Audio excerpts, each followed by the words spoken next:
Assalamualaikum warahmatullahi wabarakatuh.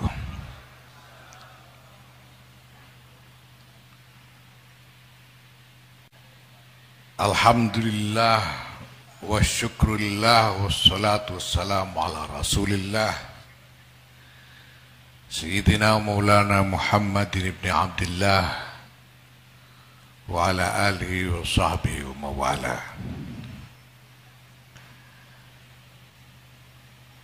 Amma ba'd, yang mulia Rais Am Pengurus Besar Nahdlatul Ulama Kiai Haji Miftahul Akhyar, yang mulia Rais Syuriah Pengurus Wilayah Nahdlatul Ulama Provinsi Jawa Timur Kiai Haji Anwar Mansur, Ulama'an al-ajilla, para kiai, para nyai yang hadir. Kalau saya absen bisa sampai subuh nggak selesai karena terlalu banyak kiai. Kiai Fuad Nur Hasan, Kiai Anwar Iskandar, Kiai Ali Masyhuri, Kiai Hasim Wahab, belum yang sedang ngantri jadi kiai seperti Saifullah Yusuf misalnya. Ini bisa panjang lagi daftarnya, nanti pokoknya semua nyai yang hadir. Nyai Munjidah, Ibu Khofifah Enter Parawansa. Ibu Khofifah ini perempuan pertama yang masuk dalam jajaran pengurus harian PBNU. Kalau ada yang tanya, lah itu kan ada Alisa Wahid, itu yang kedua, Ibu Khofifah yang pertama. Para pejabat dari pemerintah provinsi maupun kabupaten yang hadir, para tamu undangan, termasuk para diplomat negara-negara sahabat, juga yang saya hormati, saya cintai seluruh jajaran pengurus wilayah Nahdlatul Ulama Provinsi Jawa Timur dan seluruh peserta konferensi wilayah Nahdlatul Ulama Jawa Timur dari para pengurus cabang seluruh Jawa Timur. Alhamdulillah,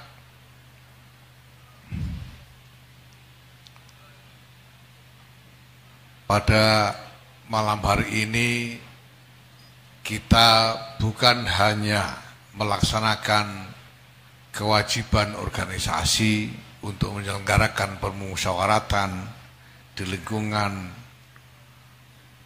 PWNU Jawa Timur ini, tapi bahwa konferensi ini diselenggarakan di Pondok Pesantren Tebu Ireng, tempat kita bisa bertabarruk kepada muassis Jam'iyah dan dzurriyyah beliau.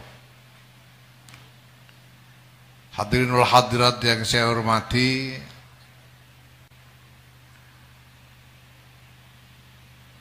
dunia sedang berubah dan berubah dengan cepat sekali. Bagi entitas apapun, apakah itu negara atau organisasi atau bahkan perorangan, di tengah perubahan yang begini cepat, semua akan menghadapi tantangan yang paling mendasar, yaitu tantangan untuk menjadi tetap relevan. Teknologi-teknologi yang kita gunakan selama ini begitu cepat tergusur relevansinya. Tahun-tahun 90-an itu saya ingat betul, di antara teman-teman yang paling duluan pertama kali pegang HP di Jakarta itu namanya Saifullah Yusuf. Itu saja belinya di Luwaan. Itu HP yang saya lupa mereknya itu. Bukan Nokia apa gitu. Nokia agak mahal ini. Dengan cepat HP model begitu tidak relevan lagi. Karena kemudian sekarang ada Android, ada smartphone. Smartphone itu cuma hitungan mungkin bahkan bulan bisa menjadi tidak relevan. Nah, semua entitas yang ada ini juga akan menghadapi tantangan yang sama. Apakah itu negara atau perorangan? Kita tahu sudah berapa banyak orang-orang yang tadinya begitu penting di tengah-tengah masyarakat tiba-tiba menjadi tidak relevan hanya karena habis masa jabatannya. Ketua Umum PBNU begini ini kalau di MLB lalu dipecat ya jadi tidak relevan. Apalagi dalam konteks perubahan masyarakat berskala peradaban yang sekarang ini kita alami. Maka Bapak Ibu sekalian yang saya hormati, Nahdlatul Ulama pun menghadapi tantangan yang sama. Sejauh mana Nahdlatul Ulama mampu mempertahankan relevansinya di tengah-tengah perubahan yang berlangsung begitu cepat. Sampai kapan orang butuh Nahdlatul Ulama ini? Kita tahu bahwa dan kita yakin Jam'iyah ini adalah Jam'iyah yang mubarakah. Sebagaimana dinas oleh muasisnya sendiri. Al-Hadil Jam'iyah Al-Mubarakah Al-Mausumah Binahdlatil Ulama. Ini adalah Jam'iyah yang mubarakah. Itu keyakinan kita. Dan keyakinan ini membuat kita senantiasa optimis tentang masa depan Nahdlatul Ulama. Tetapi tentu saja siapapun yang sudah berani memegang tanggung jawab atas organisasi ini harus berbuat sesuatu untuk mengupayakan agar relevansi Jam'iyah ini lestari, bahkan meningkatkannya menjadi jauh lebih relevan lagi. Artinya jauh lebih dibutuhkan lagi. Berdasarkan cara berpikir inilah Bapak Ibu sekalian yang saya hormati, maka pengurus besar Nahdlatul Ulama sampai kepada kesimpulan bahwa Jam'iyah ini harus bertransformasi. Nahdlatul Ulama harus bertransformasi. Dan transformasi ini adalah sesuatu yang dibutuhkan secara doruri. Ini bukan hanya soal musabakoh untuk menjadi lebih baik dari yang lain. Ini bukan hanya soal muharobah untuk memenangkan pertarungan melawan yang lain. Ini soal survival. Soal bagaimana bertahan di tengah gelombang perubahan yang terjadi. Nah, dalam rangka memenuhi kebutuhan transformasi organisasi itu, kemudian kita kembangkan sejumlah strategi yang pada dasarnya meliputi 3 matra besar. Yang pertama adalah konsolidasi tata laksana atau tata kelola, maaf, konsolidasi tata kelola organisasi. Yang kedua adalah konsolidasi agenda-agenda organisasi.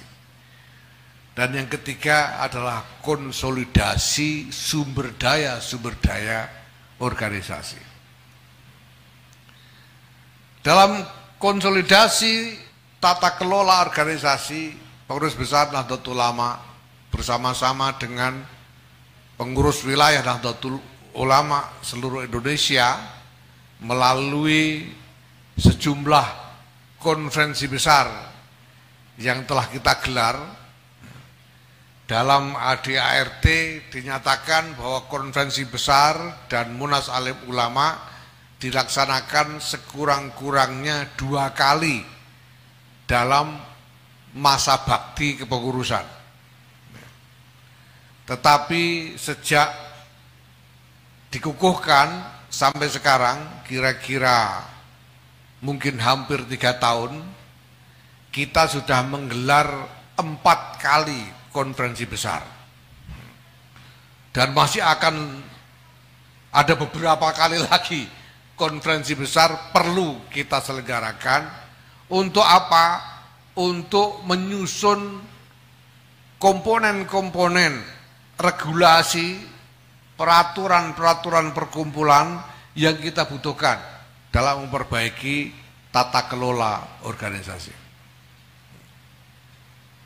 Yang kedua, dalam konteks konsolidasi tata kelola ini, kita mengembangkan penggunaan platform digital di dalam manajemen dan administrasi. Baru kemarin, tanggal 1 Agustus 2024, saya meresmikan peluncuran platform digital khusus untuk persuratan. Jadi PBNU telah membentuk satu tim untuk membangun platform digital bagi semesta NU. Jadi visi kita adalah membangun semesta digital NU. Maka dirancang satu desain yang kemudian diberi nama Digdaya NU. Digital, data, dan layanan Nahdlatul Ulama. Yang ini semua nanti segala hajat organisasi dan hajat jamaah diharapkan bisa tertampung di dalam platform digital itu. Nah, yang sekarang sudah jadi adalah platform untuk persuratan. Kita mulai dari persuratan. Jadi mulai kemarin di PBNU, di lingkungan PBNU tidak ada lagi orang membuat dokumen resmi pakai kertas. Karena semuanya sudah dibuat dengan platform digital. Alhamdulillah. Ini sudah bisa di-download di HP. Sehingga sekarang pengurus bisa beroperasi hanya dengan menggunakan gadget ya, atau HP-nya masing-masing. Kadang-kadang saja untuk keperluan tertentu harus dilakukan dengan PC ya, dengan private computer itu. Tapi secara umum sudah bisa dikerjakan melalui gadget-gadget yang biasa kita bawa ke sana kemari. Nah, ini yang paling untung saya kira ya pengurus yang merangkap menjadi misalnya wali kota misalnya, karena bisa tetap in touch walaupun sibuk mengurus ya 3-4 kecamatan, tapi masih bisa mengurus urusan PBNU misalnya. Ini akan sangat membantu sekali. Dan saya sudah tetapkan target kepada tim bahwa platform ini harus sudah merata, termasuk dengan strategi sosialisasinya, harus sudah merata penggunaannya sampai ke cabang-cabang di seluruh Indonesia paling lambat Desember 2024. Jadi panjenengan semua nanti Januari sudah tidak butuh kertas, karena semua dilakukan dengan platform digital. Dan nanti masih ada banyak lagi platform-platform digital yang dibangun untuk berbagai hajat, baik hajat jamaiyah maupun hajat jamaah. Ini agenda konsolidasi tata kelola. Matra yang kedua adalah konsolidasi agenda-agenda. Agenda-agenda itu memuat kebijakan-kebijakan dan strategi-strategi eksekusinya. Nah, alhamdulillah, jadi setelah kurang lebih 6 bulan yang lalu PBNU memberikan beban baru kepada salah satu lembaga, yaitu Lakpesdam, untuk bertindak bukan hanya sebagaimana yang ditetapkan di dalam ADRT, tapi kita berikan tambahan untuk memfungsikan diri sebagai think tank, sebagai pusat penggodokan pemikiran yang bisa menghasilkan perencanaan strategi,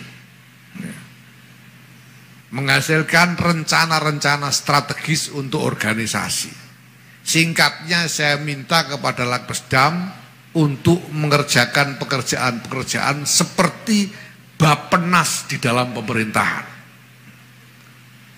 yaitu mengolah pemikiran-pemikiran dengan data yang akurat menyangkut realitas yang dihadapi untuk melahirkan kebijakan-kebijakan organisasi.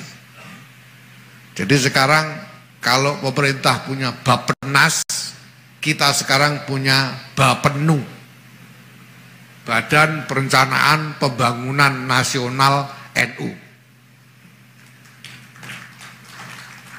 Dan alhamdulillah beberapa waktu yang lalu mereka telah menyelesaikan pekerjaannya. Kemudian kita bawa ke rapat pleno tanggal 27-28 Juli yang lalu, dan kita tetapkan sebagai rencana strategis NU sampai dengan 3 tahun ke depan. Nah, persis kebetulan PWNU Jawa Timur menjelang menghadapi Konferwil, maka kemudian kami undang panitia SC untuk datang ke Jakarta. Dan telah datang ke Jakarta waktu itu Kiai Ali Hasan Musa dan Pak Ahmad Muzaki untuk berdiskusi dengan Lakpesdam tentang bagaimana menurunkan rencana strategis dari tingkat nasional ke tingkat Jawa Timur, sehingga draft program yang akan dibahas di Konferensi ini kemarin disesuaikan seperlunya supaya seperti yang disampaikan oleh Kiai Mutawakil tadi, ya, sejalan dengan kebijakan nasional yang dibangun oleh PBNU. Dan nanti tugas dari PBNU, Kiai Abdul Hakim insya Allah, adalah menuntun, mensupervisi diturunkannya kebijakan tingkat provinsi PWNU ini menjadi kebijakan-kebijakan tingkat cabang. Begitu seterusnya.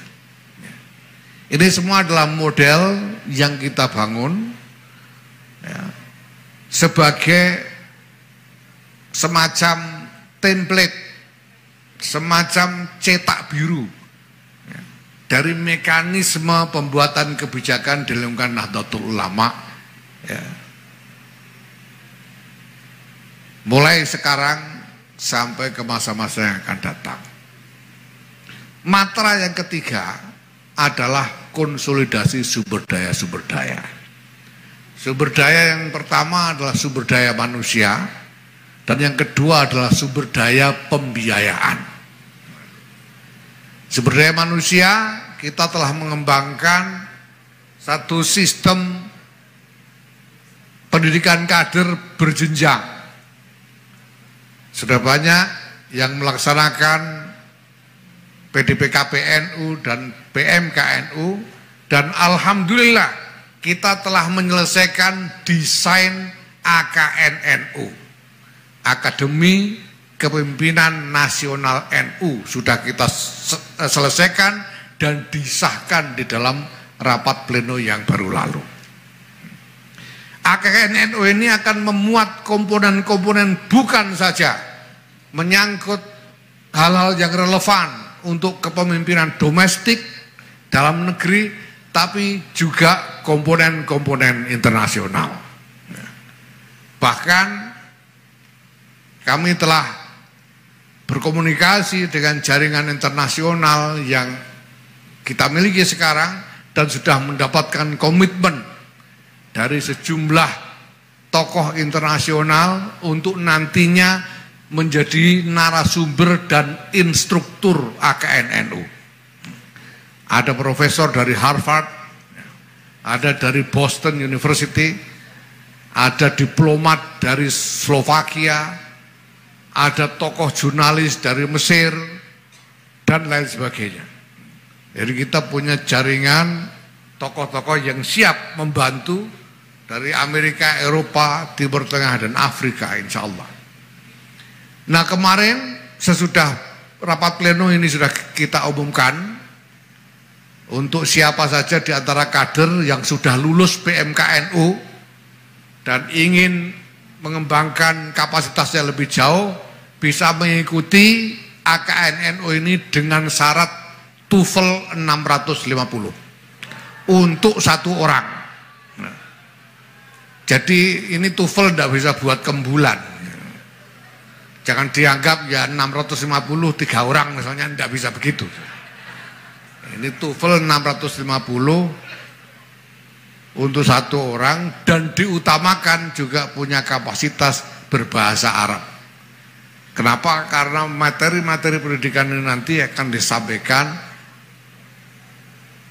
sebagian besar dalam bahasa Inggris dan bahasa Arab. Nah, maka program ini baru akan kita laksanakan insya Allah tahun depan, Agustus 2025, untuk memberi kesempatan kepada kader-kader itu untuk mempersiapkan diri. Maka silahkan mulai sekarang nyari kursus supaya tahun depan bisa mengikuti seleksi, ya, karena seleksinya itu kecakapan bahasa, wawasan termasuk dengan psikotes, ya. Dan untuk angkatan pertama akan diambil hanya maksimal 30 orang. Kalau belum masuk seleksi angkatan pertama bisa ikut seleksi lagi angkatan berikutnya, tidak masalah, ya. Tapi ini yang akan kita lakukan, dan masa pendidikannya 1 tahun, walaupun tidak setiap hari masuk.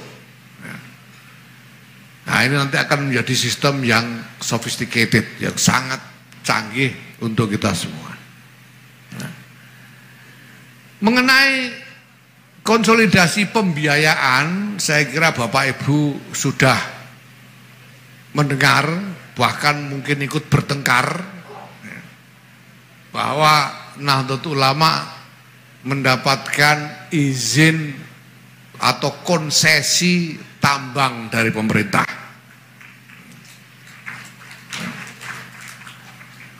Ya. Dan kita menerimanya melalui keputusan rapat. Ini rapat PBNU yang buat keputusan menerima. Ya, jadi ya kalau ngotot mau nolak, ya silahkan tunggu muktamar yang akan datang, lalu cari PBNU yang lain, dan suruh mengembalikan konsesinya kepada pemerintah, itu aja. Tapi sekarang PBNU sudah memutuskan menerima konsesi tambang itu dan sudah mengurus izinnya. Insya Allah minggu depan ini bisa kita selesaikan prosesnya. Ya, yang tidak mau ya nanti kita jelaskan sambil jalan. Kita sudah ngomong terlalu banyak. Kalau masih ngotot mencegah ya gimana lagi? Kita cuma bisa bilang wong arep sugih kok ora oleh, gitu aja gitu. Nah, di samping itu tentu saja kita juga mengembangkan berbagai macam inisiatif ya, untuk membangun sumber-sumber pembiayaan bagi operasi organisasi. Nah, saya mohon doa restu kepada para kiai dan Bapak Ibu sekalian, semoga ikhtiar-ikhtiar ini segera membuahkan hasil yang bisa kita andalkan. Nah, Bapak Ibu sekalian yang saya hormati, ini berkaitan dengan suatu rangkaian pemikiran yang rumit, yang kompleks. Walaupun saya sebutkan dengan sederhana, ya, 3 matra tadi, sebetulnya beriringan dengan itu ada kebutuhan strategi eksekusi yang rumit luar biasa. Ada strategi bagaimana kita harus menavigasi ya, di tengah-tengah dinamika masyarakat yang kita hadapi sekarang. Ya. Itu butuh repositioning, butuh segala macam, ya, butuh taktik, butuh manuver-manuver yang memang tidak sederhana. Karena masalah yang kita hadapi juga tidak sederhana. Sedangkan transformasi yang kita butuhkan ini ada desain baru yang menyangkut kompleksitas, seluruh kompleksitas keberadaan jamiah dan jamaah ini. Strategi untuk melangsungkan transformasi itu akan menyangkut mulai dari mindset, mulai dari cara berpikir, kebiasaan-kebiasaan, sampai dengan praktek-praktek yang baru, serta pemikiran-pemikiran yang baru. Dan dalam proses ini tidak bisa kita hindari adanya potensi-potensi kontroversi, bahkan konflik. Kontroversi itu kita tahu ramenya orang. Mungkin dalam sekian bulan terakhir ini orang itu paling banyak ngomong soal NU, bertengkar soal NU, mulai dari urusan nasab sampai urusan tambang, semuanya dikaitkan dengan NU. Kontroversi, bahkan konflik. Wah, apalagi kita punya sekjen yang paling hebat ini. Ya karena saya memang minta, saya sejak awal datang ke sana kemari, saya ajak 2 orang, yang satu wakil ketua umum Pak Amin Said Rusdi, yang satu sekjen. Dan saya bilang saya ini mau nanam. Kalau saya ke daerah, saya bilang saya mau nanam. Saya bawa orang yang memikul bibit, namanya Amin Said Rusdi. Tapi saya bawa satu lagi yang tukang bawa macul, namanya Saifullah Yusuf. Jadi nanti kalau ada batu yang berengkel, pacul gitu saja, bagian macul. Nah, alhamdulillah, karena memang ini tidak bisa kita hindari. Apa boleh buat di tengah keadaan yang begini. Nah, tetapi Bapak Ibu sekalian, saya sama sekali tidak berkecil hati. Walaupun di tengah begitu gelombang kontroversi yang begitu banyak, di tengah konflik caci maki orang yang tidak karu-karuan, apalagi kalau kita ikut-ikutan aktif di media-media sosial ini sudah tidak karu-karuan. Saya sering ditanya bagaimana solusinya NU dicaci maki di medsos ini. Saya jawab solusinya sederhana, jangan baca, selesai. Orang caci maki kalau kita tidak baca mau apa? Ya apa boleh buat. Dan saya tidak berkecil hati sama sekali terkait dengan ini semua, Bapak Ibu sekalian. Kenapa? Karena saya telah menyaksikan dan ini menjadi keyakinan saya bahwa Nahdlatul Ulama ini telah menjelma menjadi peradaban. Nahdlatul Ulama ini bukan sekedar jam'iyah, bukan sekedar struktur organisasi, bukan sekedar komunitas jamaah saja, tapi telah menjadi peradaban dengan segala budaya, nilai-nilai, kebiasaan-kebiasaan yang apabila orang masuk ke dalam lingkungan peradaban itu nyaris tidak mungkin dia bisa keluar lagi. Nahdlatul Ulama ini sudah menjadi semacam urwatul wusqa lamfiso malaha. Orang kalau sudah NU, walaupun pergi kemana-mana itu baliknya NU lagi. Sudah jadi pengurus Muhammadiyah mati minta ditahlili itu orang. Kalau sudah terlanjur NU itu. Karena sudah jadi peradaban. Dan ini saya saksikan bukannya di lingkungan-lingkungan terdekat kita saja. Saya ini sudah terkenal berkeliling dunia ke sana kemari dan tidak ada tanah di dunia ini yang saya jejak kecuali saya bertemu orang NU di situ. Saya ke Darwin ketemu orang NU. Saya ke Amerika ketemu orang NU. Saya ke Inggris ketemu orang NU. Saya ke Lisbon di Portugal belum lama ini ketemu orang NU. Dan di antara Lisbon ini bukan tempat biasa didatangi orang Indonesia sebetulnya, tidak banyak. Ketika mendengar saya datang ada sekitar 15-20 orang kemudian minta ketemu dan saya temui. Dan di antara mereka ada seorang perempuan yang jauh-jauh datang dari Inggris. Bukan London, tak mana lupa saya. Winchester atau mana rumahnya. Jauh-jauh datang dari Inggris karena diberitahu temannya bahwa saya akan datang ke Lisbon dan ada pertemuan dengan orang-orang NU di Lisbon. Dan dia jauh-jauh datang. Saya tanya dia asal mana, dia bilang asli dari Trenggalek. Dan sudah 20 tahun tinggal di Inggris karena menikah dengan seorang warga negara Inggris ya, yang kemudian masuk Islam ya. Dan dia bilang saya ini juga NU.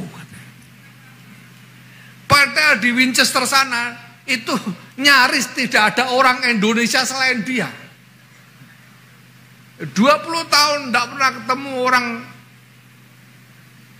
yang sama-sama NU, tapi toh dia tidak mau melepas ya, jati diri jiwa NU-nya. Ini karena NU sudah menjadi peradaban.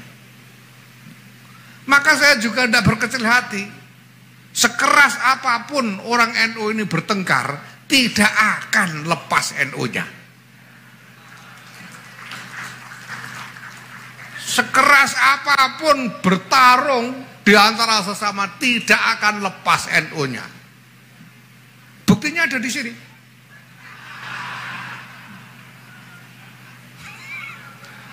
Itu Saifullah Yusuf itu dulu dapat lebih dari 9 juta suara.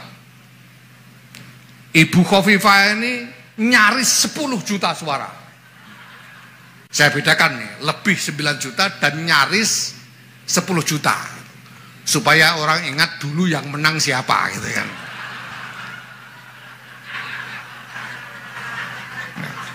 Nah ini kan tinggal ngitung saja. Tapi saya sudah buat apa? Saya sudah perintahkan atau saya sudah terbitkan larangan kepada Saifullah Yusuf jangan sampai nyalon pilkada. Nanti mohon izin Yai Miftah, kalau perlu kita buatkan SK-nya ya, melarang Saifullah Yusuf calon pilkada. Ini 9 juta lebih, nyaris 10 juta. Dan sekarang tenang-tenang aja. Dan sekarang rukun banget. Jadi tidak khawatir, apalagi kalau sama yang cuma dapat 4 juta, itu tidak khawatir kita. Cuma 4 juta dapatnya. Ya, 4 juta itu aja, yang lebih banyak mungkin orang lain yang nyumbang. Jadi tidak perlu berkecil hati. Dan lebih dalam lagi, saya tidak akan berkecil hati karena saya yakin Nahdlatul Ulama ini milik Allah Subhanahu wa taala. Nah, Allah sendiri yang akan menjaganya. Dan saya juga sudah menyaksikan sendiri bagaimana itu terjadi. Ketika kita menyelenggarakan peringatan 1 abad Nahdlatul Ulama di Sidoarjo yang lalu, saya menyaksikan itu sudah bukan hajatnya manusia. Itu sudah bukan hajatnya PBNU lagi atau pengurus NU lagi, itu hajatnya Allah Subhanahu wa taala. Semua perencanaan itu kocar-kacir semua, nggak ada yang sesuai dengan perhitungan, nggak ada yang terlaksana sesuai dengan perencanaan. Tetapi kita semua bisa saksikan bahwa semua berlangsung begitu aman, rapi, dan terlihat kemegahannya demikian luar biasa. Karena hajatnya Allah Subhanahu wa taala, panitianya malaikat sudah. Sampai-sampai saya kira para kiai yang duduk di panggung waktu itu, termasuk Kiai Halim Masyuri, juga menyaksikan itu. Entah kenapa ketika mulai itu mic-nya rusak, sound systemnya itu rusak, jadi berebet begitu. Itu tidak diapa-apakan, sembuh sendiri. Tidak disentuh, tidak diapa-apakan. Kita udah bingung karena kita mencium bau seperti ada kebakaran, mungkin ada yang konslet atau apa, dan belum diapa-apakan sudah sembuh dengan sendirinya. Ya tentu saja karena kiai-kiai baca hizib, wirid dan lain sebagainya ya. Ya tapi sudah itu sudah. Jadi Nahdlatul Ulama ini milik Allah Subhanahu wa taala. Maka saya tidak pernah ragu-ragu membuat keputusan. Saya tidak pernah ragu-ragu membuat keputusan. Kalau Rois Am setuju, jalan. Kenapa? Karena saya yakin kalau ada salah-salahnya nanti yang ngurus Gusti Allah sendiri, itu aja sudah. Yang penting kita yakin dan jalan. Nah, Bapak Ibu sekalian yang saya hormati, sejauh ini alhamdulillah. Alhamdulillah. Berbagai kemajuan telah kita capai. Ya. Berbagai kemajuan telah kita capai. Ya, penjenengan bisa googling sendiri. Jadi kalau melihat internet jangan cuma baca caci makinya saja, tapi juga dilihat capaian-capaian apa yang sudah berhasil kita lakukan. Ya. Maka saya menjadi semakin yakin bahwa ini memang hal-hal yang perlu dan resiko apapun harus kita tempuh untuk bisa menjadikan semua agenda-agenda ini berhasil terlaksana sebaik-baiknya. Saya hanya mengajak kepada Bapak Ibu sekalian, para pengurus Nahdlatul Ulama se-Jawa Timur, para kader dan warga NU Jawa Timur, mari kita meneguhkan hati untuk mengupayakan keberhasilan dari visi besar ini sebagai sumbangan kita kepada Nahdlatul Ulama. Kalau disuruh ikhlas beneran, Mungkin kita belum mampu. Mungkin kita belum mampu. Karena ikhlas itu mensyaratkan makrifat. Mensyaratkan ma'rifatullah. Bagaimana mungkin melakukan sesuatu karena Allah kalau tidak kenal Allah? Sedangkan ma'rifatullah itu bukan ilmunya orang awam.